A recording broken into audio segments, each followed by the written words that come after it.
The Bible tells us that when David and his men were in the wilderness, outcast from King Saul in Israel, Jonathan apparently desired to go and visit with his friend and somehow discovered where they were.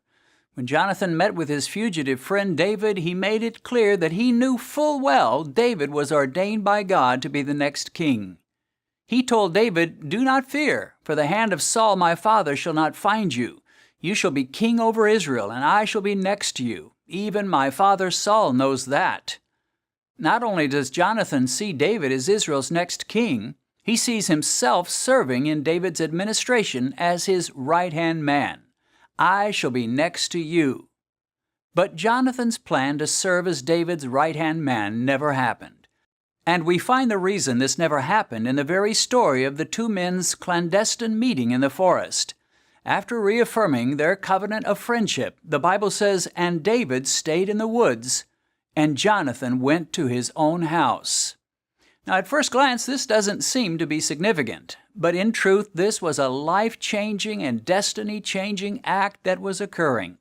Jonathan, who was a major player in his dad's administration, could not bring himself to drop his association with the man whom God had rejected and cast his lot with David, a fugitive who was constantly on the run, living in the wilderness.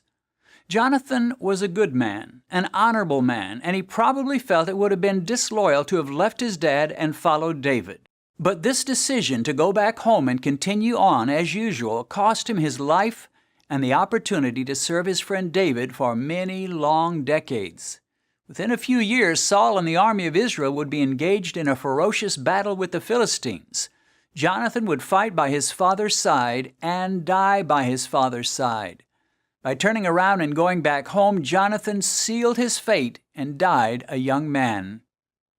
Parental devotion or devotion to friends and family are wonderful, but they can be carried too far.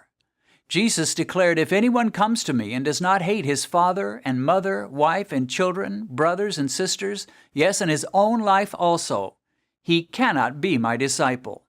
Christ's claim on his followers is always absolute. The point is this: wherever God is working, whoever God is anointing, whatever God is doing, that is where we want to be. God had rejected Saul and placed his anointing upon David. David represented God's new thing. He had little to show for it at that point, just a band of 600 roughnecks who followed him around in the woods. But in time, he would be raised up as Israel's next king. Sometimes God may call us to leave all that's familiar to us and step out in faith to a new place, a new job, a new ministry, a new something. And we often rebel at the thought. We love our comfort zones, and when things are going well, the last thing we want is upheaval. But God is always the God of the new, and at times He will insist that it is time for a change. The old situation, or the old job, or the old house, or the old whatever may have been greatly blessed in the past, but now that blessing is lifting. God is ready for us to enter a new blessing, and the cloud of His favor is moving. We can either stay put and miss all that God has for us, or move with the cloud and enjoy incredible blessings and opportunities which lie in our future. Will it be scary? Of course it will. Will there be challenges? You'd better believe there will. But in spite of the fears and in spite of the challenges, Christ is saying to us, "Come, follow me."